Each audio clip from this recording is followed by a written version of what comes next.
Ma'am, you need to leave now. The officer's sharp order ricocheted through the tense courtroom.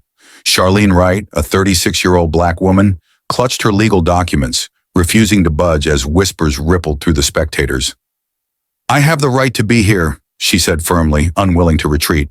The judge's gavel crashed. "Not anymore. Bailiff, remove her." Sergeant Cole Weston stepped forward, poised to escort her out. But before he could even lay a hand on her, the heavy double doors burst open. A breathless clerk dashed in, gripping a folded note. "Your Honor," the clerk managed between gasps, "there's a call for you. From the White House." The entire room seemed to freeze. The judge hesitated, the officer halted, and in that instant, Charlene knew everything was about to change. It was a Tuesday morning at the Oak Ridge Courthouse in Pennsylvania, and anxiety hummed through its corridors. People formed snaking lines across the polished floors, each waiting for a hearing before a notoriously stern judge known for her swift rulings. Black metal detectors beeped constantly, scanning every purse, briefcase, and coat.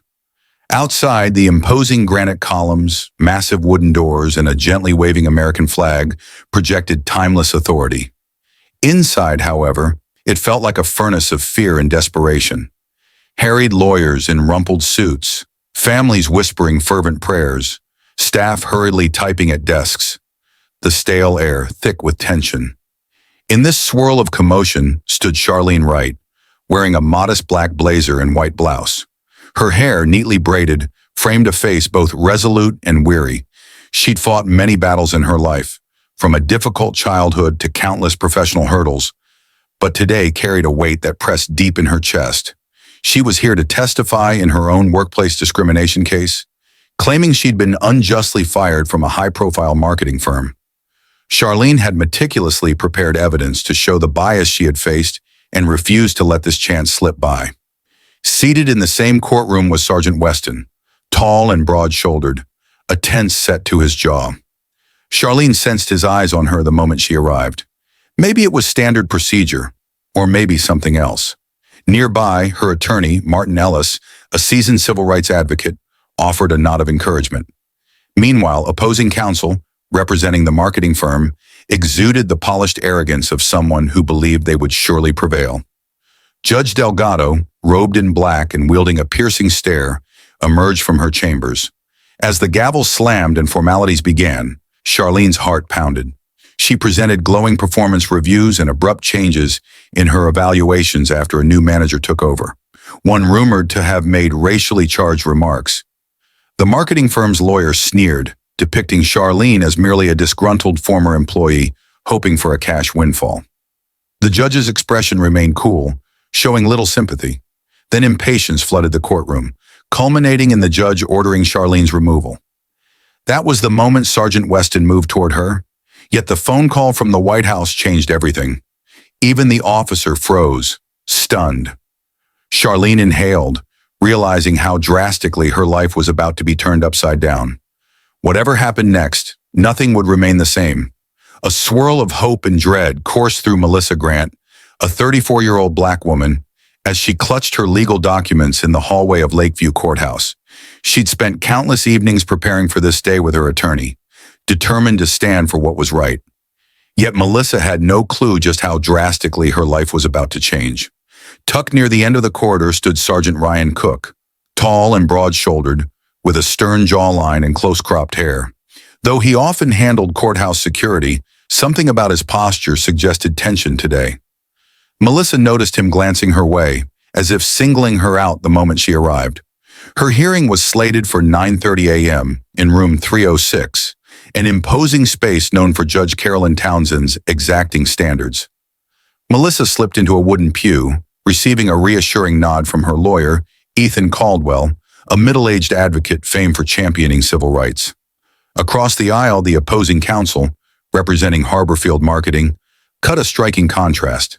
Sleek hair, expensive suit, the confident smirk of someone who believed he held the winning hand. Before the session began, Melissa spotted Sergeant Cook enter the courtroom. His gaze swept the seats, ultimately resting on her. Normally, officers stood by just to maintain decorum, but there was a hardness in his eyes that left Melissa uneasy. Soon, Judge Townsend emerged in her black robe, her gavel striking the block with crisp authority. Formalities concluded, and Melissa's heart thundered in her chest.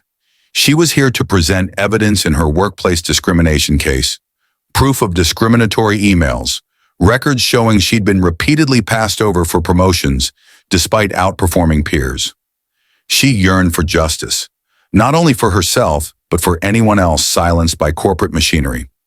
As the hearing advanced, tension soared.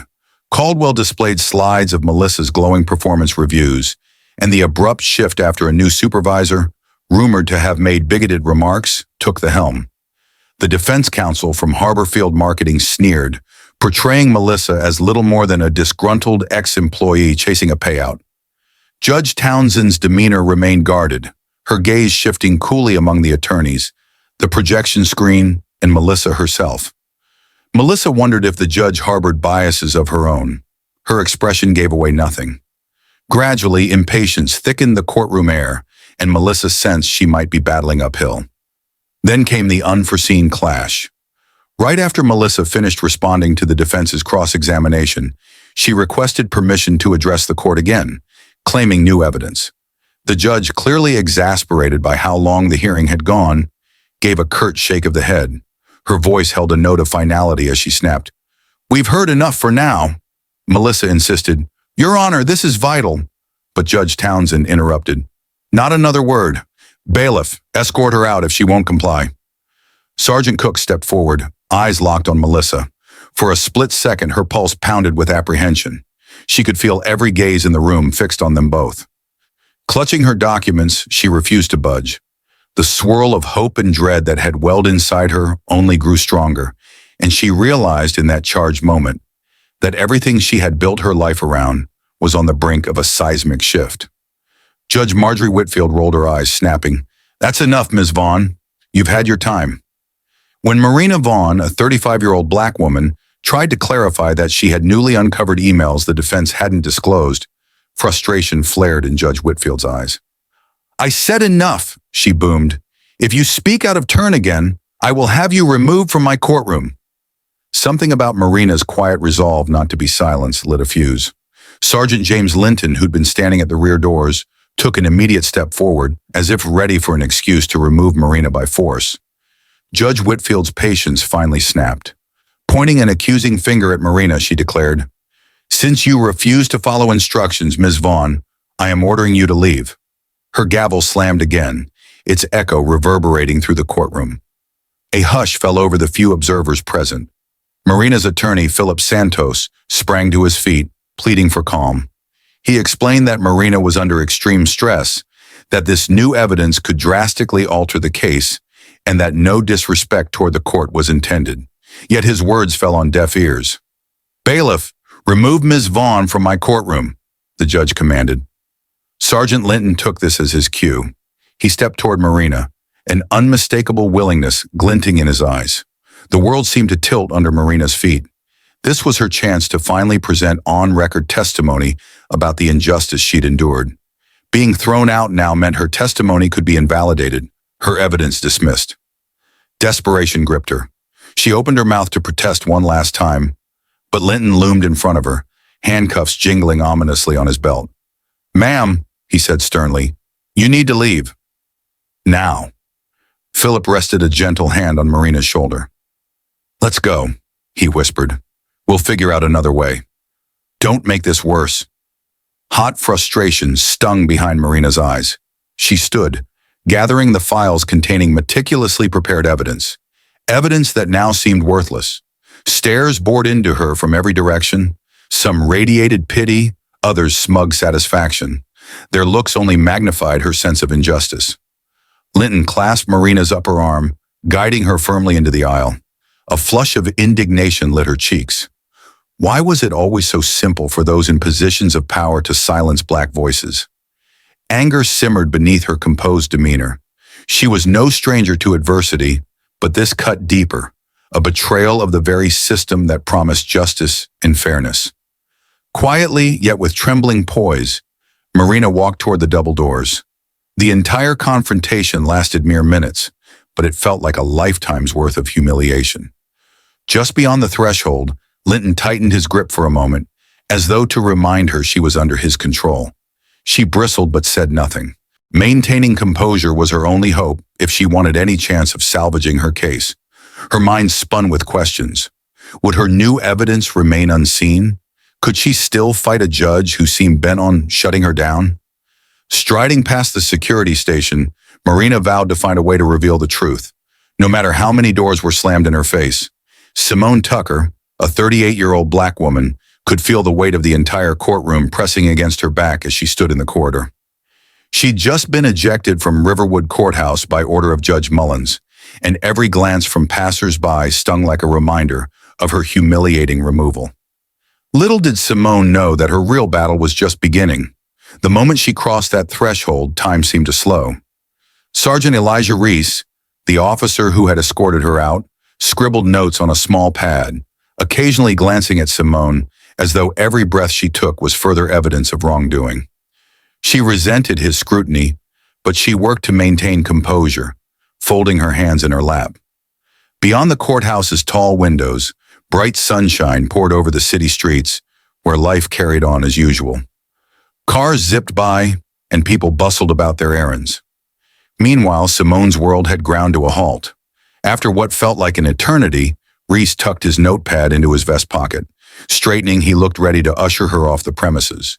Then, to her surprise, he spoke in a low voice that was neither apologetic nor aggressive, somewhere in between. "Look, ma'am," he said, "you put me in a tough spot. The judge said to remove you, and I'm just following orders." Simone studied him.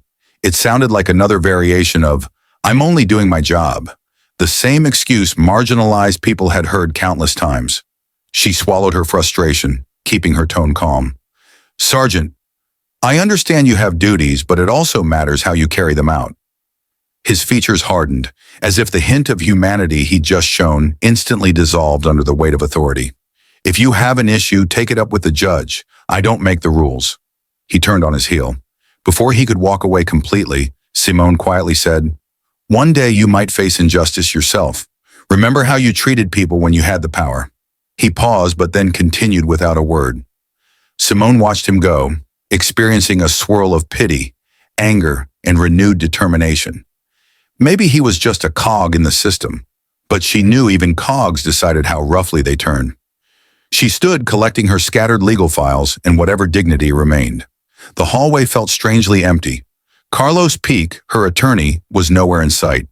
A part of her still hoped the judge might reconsider, but her phone showed no calls or messages. She had no idea that chaos was unfolding inside the courtroom. Judge Mullins and opposing counsel were arguing over whether to hold Simone in contempt, while Carlos fiercely defended the new evidence she had tried to present. Tension soared, verging on the brink of a meltdown. Suddenly, in the midst of that uproar, something happened that no one in room 305 could have anticipated. A phone call from Washington, D.C. that would rattle everyone's sense of normalcy. Meanwhile, Simone stood outside, her mind whirling. Little did she know that events taking shape inside the courthouse would soon merge with forces from the nation's capital, changing her life more dramatically than she ever imagined. Anger washed over Martin Palmer as he pointed to the newly uncovered emails. According to him, they proved beyond doubt that Danielle Ford, a 39-year-old black woman, had been targeted by her employer due to her race. Judge Abernathy, scowling, threatened to hold him in contempt next if he didn't calm down. Meanwhile, the opposing counsel seized the moment, dismissing the fresh documents as irrelevant or unverifiable. Confusion simmered throughout the courtroom, and the bailiff struggled to maintain order. Then a court clerk burst into the room, hurrying straight for the bench to whisper something urgent in Judge Abernathy's ear. The judge's irritated expression morphed into surprise as she turned to the clerk, who handed her a folded note. A hint of hesitation crossed her face, followed by a deep furrow of her brow. She cleared her throat, pounding the gavel for silence. "We're going into recess," she declared, her tone razor sharp. "All parties remain in the vicinity. This court is adjourned for 15 minutes. Confusion rolled through the chamber in waves. Attorneys exchanged astonished looks. Martin, intent on keeping up the pressure for Danielle's cause, tried to approach the bench, but the judge waved him off. "Counselor, I said we are in recess," she repeated, an edge in her voice. In a flurry of robes, Judge Abernathy rose and strode back to her chambers, the clerk trailing behind. No one in the courtroom understood what had just transpired or why the judge had abruptly halted proceedings. The opposing counsel, who moments before wore an air of smug triumph, now looked as puzzled as Martin. It wasn't until the clerk emerged quietly into the hallway and caught sight of Sergeant Jansen that things began to fall into place. For Jansen, the morning had felt routine, if a bit more fraught than usual. Yet the sudden recess piqued his curiosity. "Sergeant," the clerk said, "the judge needs you in her chambers immediately." Jansen's eyebrows rose. It was unusual for the judge to summon court security outside of a disciplinary matter. Without another word, he pivoted and followed the clerk inside. The judge's chambers, furnished with dark wood and lined with heavy legal tomes, now housed a tense Judge Abernathy on the phone. Her posture was rigid, her voice deferential. "Yes, Mr. Secretary," she said to whoever was on the other end of the line. "I understand. Yes, I'll see to it immediately." She threw a glance at Jansen, who stepped inside and stood at attention. Her expression looked grave. After a few more murmured acknowledgments, Judge Abernathy hung up the receiver gently, as though it weighed heavily in her hand. "That was the White House," she said quietly, meeting Jansen's eyes. "It appears Ms. Ford's case has caught the administration's attention. Someone very high up wants to ensure her testimony isn't cut short."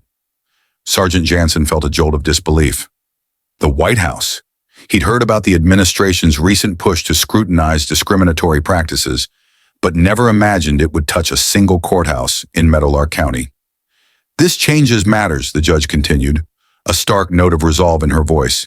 "We can't simply dismiss Danielle Ford without hearing what she has to say." Her voice wavered slightly. "I need you to locate Ms. Vaughn immediately and bring her back into the courtroom. Uncuff her if necessary, whatever it takes. We'll resume the hearing as soon as possible, and she's to receive every courtesy." Sergeant Jansen blinked. He recalled the subdued dignity of Danielle Vaughn, the frustration in her eyes, and how he had gripped her arm just minutes earlier. Now he was being told to escort her back inside, not out. The irony struck him. "Yes, Your Honor," he managed, unsure what else to say. Judge Abernathy grabbed a thick file from her desk and flipped through it. "Sergeant, I'm not sure how much you overheard, but this is confidential. The call came from the Secretary of the Department of Justice. Apparently, the administration has taken an interest in Ms. Vaughn's case. They made it abundantly clear that there'd be consequences if her right to a fair hearing was compromised." Jansen swallowed hard. This went far beyond any routine procedure. "I'll bring her back, Your Honor," he said, then turned to leave. His mind spun at the abrupt reversal. Moments earlier, he'd been removing Danielle from the courtroom under threat of contempt. Now, through a directive that traced back to the White House, he was expected to ensure her fair treatment. It felt like the wheels of power were turning in ways no one had foreseen. Sergeant Jansen moved quickly down the corridor, scanning for Danielle. The usual courthouse bustle was in full swing, lawyers conversing in hushed tones near pillars, families anxiously awaiting news. Finally, he spotted her near the exit sign, leaning against a wall, tears silently sliding down her cheeks. At the sight of him, she tensed, likely expecting more harassment. Before she could speak, he lifted a hand in what resembled an olive branch. "Ms. Vaughn," he began, his tone gentler than before, "the judge is requesting you back in the courtroom." Danielle blinked in disbelief, holding her documents more tightly. "By whom?" she asked, recalling Judge Abernathy's earlier anger. "The judge," he answered, casting a furtive glance around him. "There's been new information." She studied him warily, suspecting some bureaucratic trap. "Why the sudden change?" she asked. "I can't say," he admitted truthfully, omitting mention of the White House call. "But the hearing's resuming, and the judge specifically wants you back." Danielle looked at the elevator, then down at her phone. Still no messages. Perhaps her attorney, Martin Palmer, had pulled off a last-minute victory, or maybe fate had intervened, just as her mother used to say. Sometimes justice shows up from the most unexpected places. Reading Sergeant Jansen's shift in demeanor, Danielle decided to trust her instincts. She gave a brief nod, still on guard. "Fine, let's go." They walked side by side down the corridor, the tension between them almost palpable. Lawyers, clerks, and onlookers watched as they passed, sensing the sudden change in the courthouse's undercurrent. Danielle squared her shoulders, ready for whatever she would face inside that courtroom. whether it was a genuine chance to present her evidence or yet another challenge she'd have to overcome. The corridor seemed the same, yet the dynamic between Detective Shaw and Eliza Mills had shifted beyond repair. Observers who'd seen him march Eliza out earlier now gawked in confusion at this reversal of roles. Some recognized Eliza's name from earlier courtroom mentions or local headlines about her discrimination suit, and rumor was already circulating that something extraordinary had transpired. When they re-entered the courtroom, the tension was palpable. Lawyers, clerks, and the sparse audience instantly focused on Eliza and Detective Shaw. Judge Hardwick, already seated, flipped through a stack of papers, her expression taut with forced composure. Andrew Keller, Eliza's attorney, stood at the plaintiff's table, relief and curiosity mingling on his face. Across from them, opposing counsel looked both unsettled and perplexed, like they'd been blindsided by the sudden turn of events. Judge Hardwick cleared her throat. "Ms. Mills, please take your seat," she said, gesturing to the plaintiff's side. Gone was the acidic tone of before, replaced by a strained civility. "Mr. Keller, you may proceed with any new evidence relevant to the case." Andrew's mouth parted in silent astonishment, but he recovered quickly. He motioned for Eliza, 33 years old, a tall black woman, to sit next to him. Her pulse thudded as she stepped forward, hyper-aware that every eye in the room was locked onto her. Only minutes earlier, she'd been ordered out. Now she was being ushered back in with surprising deference. Once seated, Andrew leaned toward her, whispering, "What on earth happened?" Eliza whispered back, "I have no clue, but let's make the most of it." The judge looked on, a veneer of calm masking her earlier frustration. "Counsel, you may continue." So began the second act of a hearing now under the watchful eye of a power larger than the courtroom itself. Hope flickered anew for genuine justice. Eliza's heart soared at this unexpected shot at being heard. With renewed determination, Andrew introduced the newly surfaced emails into evidence. Overhead screens displayed messages that were undeniably steeped in bias. The marketing firm's managers were shown singling out Eliza, using coded language like, "She might not fit our clientele," or "concerned about her urban style."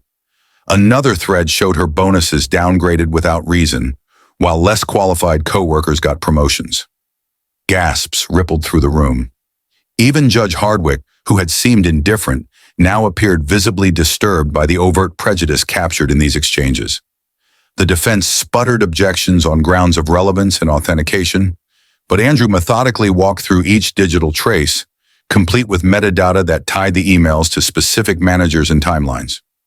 All eyes tracked the progression of events as the timeline of discriminatory acts crystallized. Eliza found herself in a position she'd hardly imagined. Authority figures were genuinely listening to her story. She inhaled, feeling an odd mix of vindication and nerves. For so long, it had felt like screaming into a void. Now at last, it seemed her words carried weight. Detective Shaw, meanwhile, stood by the door, expression guarded. Eliza spared him a fleeting glance, recalling how determined he'd been to remove her. Now they both witnessed a moment of reckoning, fueled by revelations that might well rewrite Eliza's future, and set a precedent for others silently enduring the same injustices. Before delivering her testimony, Helen Boyd took a moment to steady her breath. "This isn't just about me," she began, her voice quavering slightly. "It's about every employee who's been overlooked, underpaid, or mocked because of their race. These emails prove what I've been saying all along.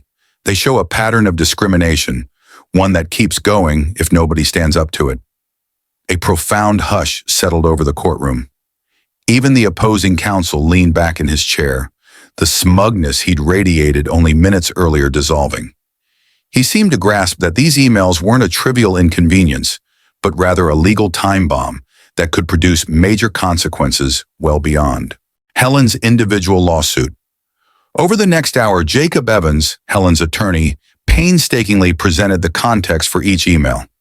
He also introduced affidavits from two of Helen's former co-workers who had quietly reported experiences mirroring her own. Though both feared retaliation, their statements reinforced Helen's allegations, highlighting a systematic practice of sidelining Black employees. All the while, Helen wrestled with a swirl of emotions: vindication, anger, relief, and exhaustion. She had spent months preparing for this moment, but never imagined it would unfold so dramatically. She glanced once at Sergeant Weston, still posted near the rear of the courtroom. Their eyes briefly met. He appeared a different man now, as though he realized he'd played a role in a grave injustice only hours before, even if unknowingly. Presiding Judge Abram maintained a solemn expression, but her constant note-taking and subtle nods suggested she was taking the evidence far more seriously than she had at the beginning of the day. After the last of the incriminating emails was displayed on the overhead projector, she paused in silent reflection. Then turning to the defense counsel, she asked, "Do you have any rebuttal at this time?" The defense lawyer rose, tension evident in his rigid posture. "We request a short recess to review these materials, Your Honor," he managed, his normally confident tone wavering. Judge Abrams' gaze flicked from him to Helen. "Very well. 30 minutes. We'll reconvene promptly afterward. There's much to address." She tapped the gavel lightly, and the entire room exhaled in unison. Helen slumped back into her chair, adrenaline and relief warring inside her body. Jacob patted her hand gently. "We've got them on the ropes. Hang tight." As the lawyers began packing up files for the recess, Helen felt her phone vibrate softly. Checking the screen, she read a text from a friend. "Turn on the news. Your case is making headlines. Something about a White House call." Helen's eyes widened, a wave of disbelief washing over her. Only this morning, she was just another citizen seeking justice.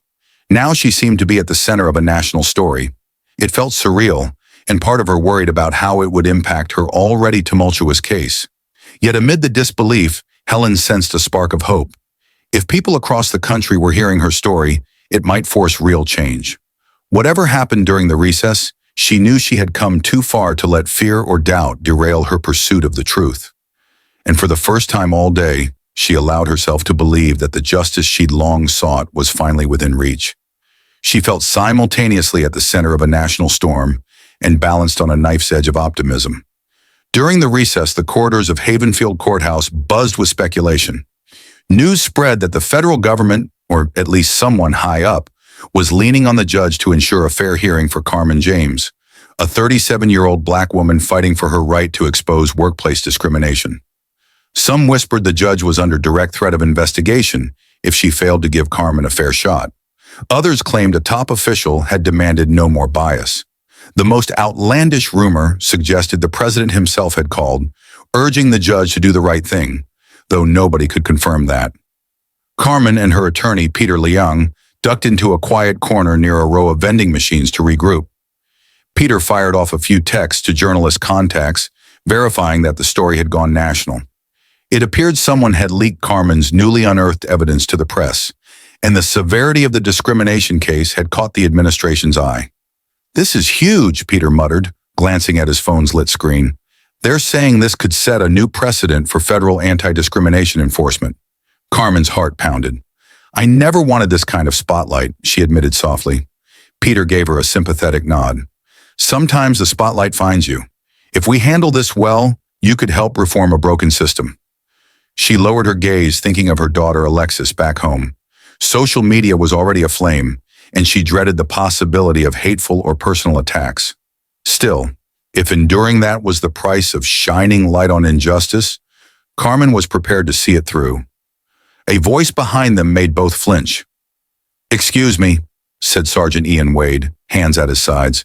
The tautness in his posture from earlier had softened. Carmen turned to him warily. "Yes?" He cleared his throat. "I wanted to say something." Peter tensed, ready to intervene if necessary, but Wade lifted a hand in a placating gesture. "I just want to apologize. I was doing my job, but I realize now how it must have looked and how it felt for you when I led you out. I'm sorry." Carmen searched his eyes, looking for traces of sincerity. She saw no malice there, just a conflicted mix of regret and discomfort. "I accept your apology," she replied quietly, "but it doesn't change what happened." Wade nodded curtly. "I know. I just wanted you to know." Then he paused, his expression torn. "Good luck in there. For what it's worth, I never thought they'd actually listen to you, but it looks like you've got powerful people on your side." Carmen said nothing as he turned away, a swirl of emotion trailing him down the hallway. Peter placed a reassuring hand on her shoulder. "I told you, people can change, or at least admit when they're wrong. Let's stay focused on the hearing, okay?" She nodded, exhaling a breath she didn't realize she'd been holding. Whatever awaited them once they returned to that courtroom, Carmen intended to face it with the same resolve that had carried her this far. The entire courthouse and beyond would soon learn just how powerful one determined voice could be. The countdown to the next session had begun, leaving only minutes for Naomi Bartlett and her attorney to finalize arguments. Yet the sudden surge of media coverage and high-level support felt like a turn in the tide. For the first time in months, Naomi sensed the possibility of a genuine victory.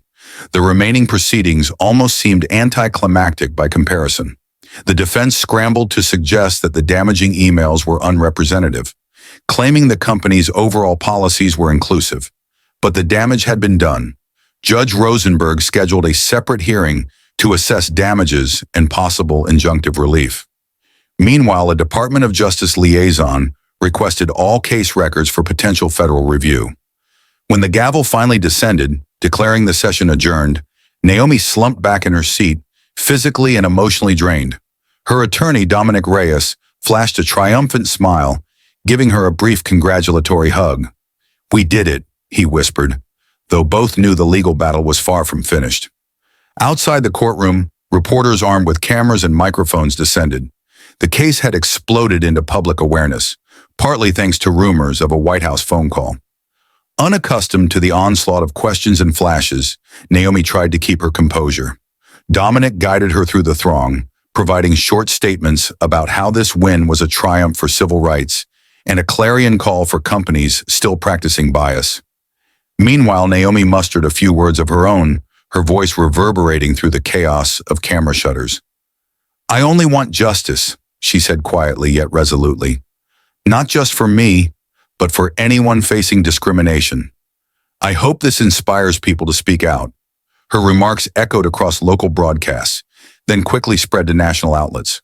Online, people began sharing their own stories of workplace prejudice, with many expressing solidarity for Naomi and condemning her former employer's conduct. Behind the scenes, the marketing firm scrambled to contain the fallout, issuing statements disavowing bigotry and pledging an internal investigation. Their stock took a tumble as consumer trust eroded, and talk of possible class action lawsuits started to brew. By mid-afternoon, Dominic whisked Naomi into a small conference room, softly closing the door behind them to grant her a moment's peace. "You all right?" he asked gently. Naomi let out a shaky laugh.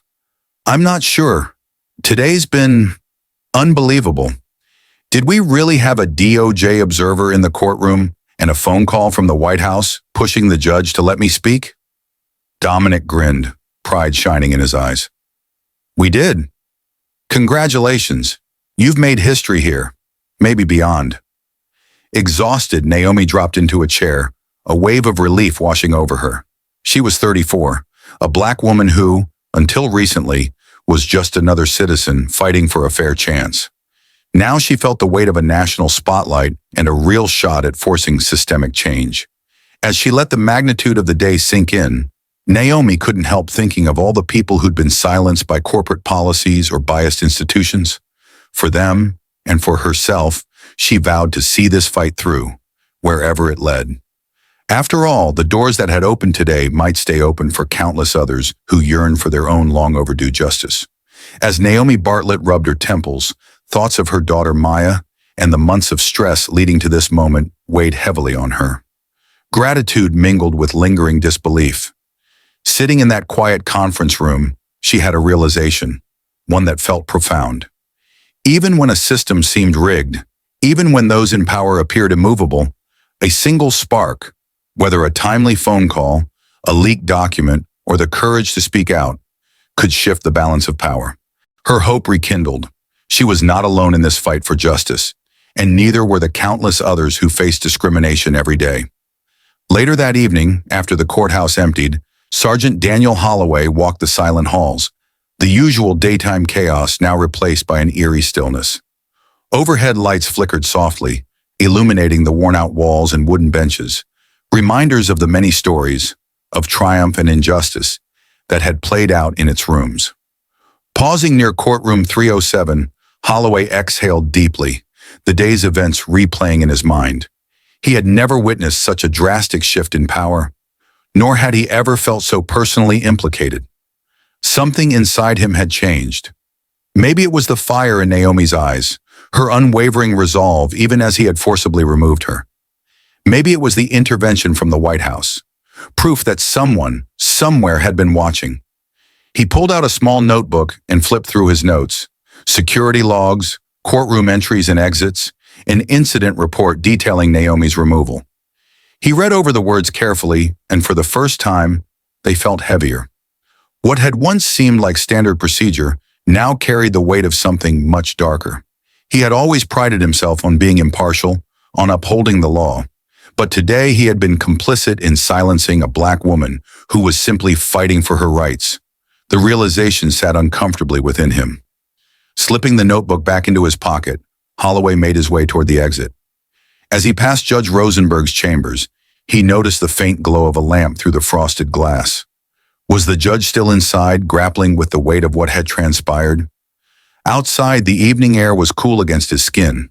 The sky had deepened into a blend of purple and gold, the last traces of sunlight dipping below the horizon. He inhaled deeply, allowing the crisp air to clear his thoughts. But clarity didn't come so easily. A sudden vibration from his phone pulled him from his thoughts. It was a text from his wife. "Are you okay? The courthouse case is all over the news. Something about White House involvement?" Holloway stared at the screen for a long moment before typing back. "I'm okay. Busy day. Let's talk when I get home." He shoved the phone back into his pocket and made his way toward his car, his mind still buzzing. Maybe an apology to Naomi had been just the start. Maybe there was more he could do in his position to ensure injustices like this didn't keep happening. Change doesn't come all at once. Sometimes it begins with a single step, a single moment of self-awareness. And maybe for Holloway, this was that moment, being obstructed. The bigger question now was what came next. As the White House navigated the political fallout, back in Maryland, Teresa Marshall was coming to terms with the whirlwind of events. She sat at her kitchen table, the weight of exhaustion pressing down on her. Her phone wouldn't stop buzzing, calls from reporters, messages of support, and inquiries from civil rights organizations eager to amplify her case. Her attorney, Rick Stanton, had just left after reviewing the next steps. The judge had set a separate hearing for damages, and the Department of Justice had formally requested documentation of her case for potential federal oversight. The fight wasn't over, but for the first time in months, Teresa felt like she had momentum on her side. Ava, her teenage daughter, appeared in the doorway. "Mom, you're all over the news," she said, holding up her phone with a news clip playing. "People are saying you might change things for other people too." Teresa smiled, her heart swelling with pride. "That's the hope, baby," she said, pulling Ava into a hug. "Not just for me, but for everyone who's ever been silenced." Across town, Sergeant Daniel Holloway, who had once forcefully removed her from the courtroom, was experiencing his own reckoning. Sitting in his home office, he scrolled through the day's headlines. White House involvement shakes up local court case. Maryland woman's discrimination case sparks national debate.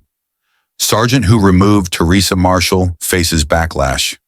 He exhaled heavily, setting his phone aside. He hadn't expected his name to be caught up in the media frenzy, but deep down, he knew he had played a role in what had almost been another silenced voice in the justice system. A notification popped up on his screen, an email from an old academy instructor. "Holloway, saw your name in the news. This is a moment. You going to be the guy who follows orders blindly, or the one who learns from them?" Holloway ran a hand over his face. He wasn't sure yet, but he knew one thing. He couldn't go back to the way things were. Meanwhile, as Teresa prepared for the next phase of her battle, a decision loomed before her. Civil rights leaders were urging her to speak at a national conference on workplace discrimination. The idea of standing in front of a crowd, sharing her deeply personal experience, was daunting. But when she looked at Ava, at the hope in her daughter's eyes, she knew she couldn't turn away from this fight. Later that night, she sent a message to Rick. "Let's do it. I'm ready to take this national." She had started this fight for herself, but now she knew this battle was bigger than just her. had worked at the company for 8 years, and had quietly endured the same kind of discrimination that Teresa had exposed. Melanie had always known that things weren't fair, that she had been overlooked for promotions despite outperforming colleagues, that she had been assigned more work with less recognition. But until Teresa's case exploded in the media, she never thought speaking out would make a difference. Now she wasn't so sure. Melanie sat in her small apartment, watching the news coverage of Teresa's case unfold on her TV screen. She saw the footage of Teresa being removed from the courtroom, the way she had stood her ground despite the odds stacked against her. Then came the breaking news, the White House's involvement, the judge's abrupt reversal, the flood of public attention. Melanie's phone buzzed. It was a message from an old co-worker. "Are you seeing this? If she wins, maybe we have a shot too." A shot. For years, Melanie had convinced herself that filing a complaint would get her blacklisted, that HR would sweep it under the rug, that nothing would change. But now she saw a crack in the system, a moment where real change felt possible.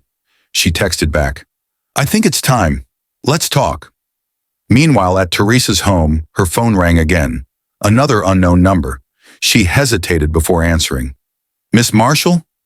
The voice on the other end was calm, professional. "My name is Andrea Fields. I'm with the Civil Rights Division at the Department of Justice." Teresa sat up straighter. "Yes, I'm here. We've been monitoring your case closely," Andrea continued. "Your evidence is compelling, and it appears your former employer may have engaged in systemic discriminatory practices. If you're open to it, we'd like to discuss a broader investigation into the company." Teresa's breath caught in her throat. A federal investigation. She glanced across the room at Ava, who was sitting at the table, doing homework, blissfully unaware of how her mother's fight for justice was growing into something much bigger.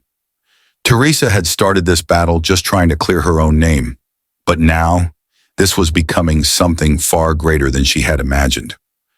"I'm open to it," she said finally, gripping her phone tighter.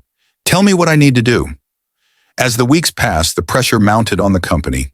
The settlement offer came quickly, a large sum of money, a public apology, and a promise of corporate reforms. But Teresa wasn't just after a payday. She wanted to ensure that no one else would go through what she had. In the end, she accepted the financial settlement, but only under the condition that the company would undergo a full federal review. With the DOJ watching, they couldn't just make empty promises. They would have to actually change. The day the agreement was announced, Teresa stood before a sea of reporters outside the courthouse, not as a victim, but as a victor. "This case was never just about me," she said into the microphones. "It was about every person who has been silenced, dismissed, or held back because of discrimination. Today we sent a message. We will not be ignored." The cameras flashed. The headlines would be everywhere by morning. Inside the courthouse, Sergeant Holloway, who had once removed Teresa from the courtroom, watched from a distance. He hadn't spoken to her since the day he brought her back in, but something inside him had shifted. He knew this wouldn't be the last time he saw injustice in his line of work. But next time, he wouldn't be the one enforcing it. Immediately, his career in corporate leadership effectively over. The company scrambled to present itself as committed to change, but it was clear that this was only happening because they had been exposed. Meanwhile, Teresa's case had become a symbol of workplace accountability. What had started as a personal fight had grown into something bigger, a national conversation about corporate bias, unfair labor practices, and the silencing of marginalized voices. One evening, Rick sat across from Teresa at her kitchen table, reviewing the latest developments. "They're willing to settle," he said. "They'll issue a public apology, pay damages, and implement mandatory bias training. But here's the kicker. They're agreeing to an external diversity and ethics oversight committee." Teresa's breath caught. "They're actually allowing outside accountability?" Rick nodded, a small grin on his face. "It's unprecedented. They're desperate to control the damage. And honestly, I think they know they can't afford to keep sweeping this under the rug." Teresa exhaled, relief washing over her. This wasn't just about winning her own battle. It was about ensuring that no one else would have to fight the same one. The next day, Teresa stood outside the courthouse, a podium set up for a press conference. She felt the weight of the moment as the cameras turned to her. Microphones held out expectantly. "This fight was never just about me," she said, voice strong but steady. It's about every employee who has been undervalued, overlooked, and dismissed. Today, we're not just holding one company accountable, we're setting a precedent. Discrimination has consequences. A cheer erupted from the small crowd gathered. Signs waved. The local NAACP chapter had representatives in attendance, along with advocates for workplace equality. Teresa caught sight of Melanie Cruz standing near the front, tears in her eyes. Later that night, as she scrolled through news headlines, Teresa Marshall's landmark case reshapes corporate policies. A text from Sergeant Harrington popped up. Harrington, I just wanted to say, I've been thinking a lot since that day in court. I was wrong, and I respect what you did. Teresa stared at the message for a moment before typing back. Teresa, it's never too late to stand on the right side of justice. She hit send. As she set her phone down, Ava walked into the living room. Mom, can we celebrate now? She asked, grinning. Teresa laughed, pulling her daughter into a tight embrace. Yes, baby, we can celebrate now. She had won more than just her case. She had changed the system, settlement into the official record. But this time, there was no fear, no uncertainty. Teresa stood tall, knowing she had not only won her case, but set a precedent for others to follow. As they stepped inside, Teresa noticed something surprising. There were new faces in the courtroom, people who had been inspired by her case to come forward with their own stories of discrimination. Some were employees from her former company, others were from entirely different industries. But their message was the same. They would no longer remain silent. She exchanged a glance with Rick, who smirked slightly. Looks like you started something bigger than you imagined, he whispered. Teresa smiled, nodding. It's about time. As the judge finalized the terms of the settlement, Teresa allowed herself a moment to reflect. This journey had been exhausting, but it had proven one undeniable truth. When you refuse to back down, when you demand to be heard, change is possible. As she exited the courthouse, flashes from cameras greeted her, and a crowd of supporters cheered. Somewhere in the mix of voices, she heard someone call her name. Teresa, you made history. She took a deep breath, feeling the weight of the moment settle over her. She wasn't just standing there for herself. She was standing for every person who had been overlooked, dismissed, or denied their chance at justice. And she knew without a doubt, this was only the beginning. Discrimination and advocating for workplace reform. The letter signed by a senior official acknowledged her courage and the lasting impact of her case. Teresa exhaled deeply, tracing her fingers over the embossed seal of the DOJ. This wasn't just about one woman versus one company anymore. Her fight had sent ripples across the nation, proving that one voice could make a difference. That evening, as she sat on the couch with Ava watching the evening news, a segment aired about new federal initiatives to combat racial discrimination in workplaces, with her case mentioned as a catalyst for change. Ava nudged her with a grin. Mom, you're kind of famous. Teresa chuckled, pulling her daughter into a hug. Not famous, just determined. As she looked out the window, the rain had cleared, leaving behind a brilliant golden sunset. For the first time in a long time, she felt at peace. Justice had been served, and she had helped make it happen. Teresa Marshall's story is not only a story of personal justice, but also a testament to the perseverance, courage, and power of a voice that dares to stand up to injustice. In today's society, discrimination still exists in many forms, from the workplace, to schools, to the judicial system. However, as Teresa has demonstrated, just one person daring to speak up can create a domino effect, promoting change not only for themselves, but for thousands of others. Lessons learned and how to apply them to today's life. Dare to speak up against injustice. If you encounter discrimination, oppression, or injustice, do not stay silent. Teresa could have given up when she was kicked out of court, but she chose to fight to the end. In life, there are many ways to speak up. Complain to superiors, the press, the media, or use social media to spread the truth. Building evidence and coalitions.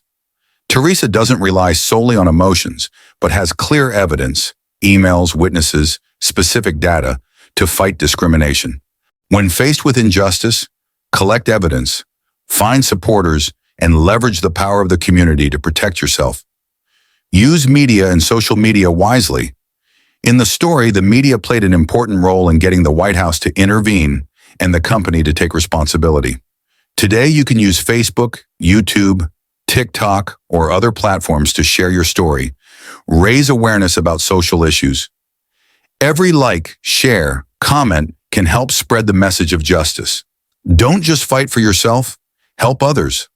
After winning, Teresa didn't stop at receiving compensation, but continued to create a consulting organization to help people in similar situations. If you have overcome a challenge, help others have the opportunity to do the same.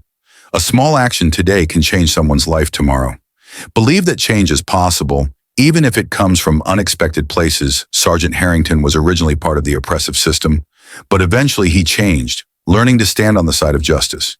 In reality, there are people who are not aware of the problem, but can change if guided properly. So don't just see someone as an enemy, but find a way to educate and persuade them. If you believe stories like Teresa Marshall's need to be shared to inspire and promote justice, don't forget to like, share, and subscribe to our channel.